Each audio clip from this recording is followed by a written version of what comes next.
গোটা যদুপুর এলাকা মালদায় আমি অনেকদিন কাজ করেছি। পুরো যদুপুর এলাকা এবং কালিয়াচক এখানে বাড়িতে বাড়িতে বন্দুক আছে।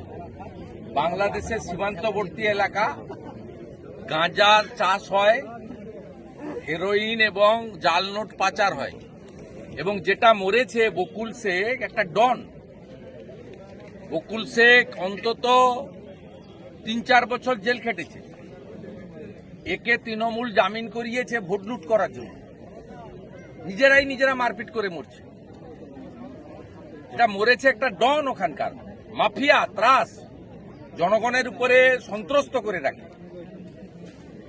এরকম যে ঘটনাগুলো ঘটছে প্রত্যেকটাতে দেখা যাচ্ছে ক্ষমতার দখল। পুলিশ বালি তুলতে ব্যস্ত আর ভোট করতে ব্যস্ত। এখানে জিজ্ঞেস করবেন, বিরোধী দলকে বেরোতে দেয় না, আমাকে 7ই জানুয়ারি ঢুকতে দিবে না এখানে। আপনি লেখা দেখুন, আপনারা তো এখানে এসেছিলেন।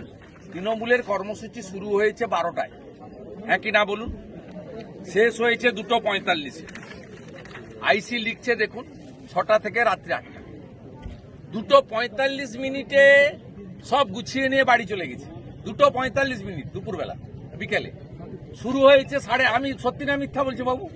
দেখুন, আমাকে তো বলতে পারতো 5টার সময় এসে মালা দিয়ে যান, 9টার মধ্যে এসে দিয়ে যান, ভোর 7টায় এসে দিয়ে যান, আমি তো একটা ফুল দিয়ে চলে যেতাম।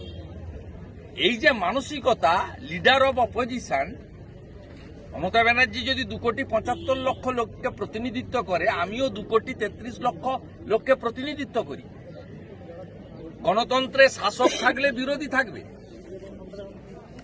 এখানে কোনো রাজনৈতিক ভাষণ নয়, পতাকা নয়, আসবো দিয়ে চলে যাব। তাতেই দেখুন পুলিশের কাজ এইটা, two satisfied Trinamool Congress and to collect money.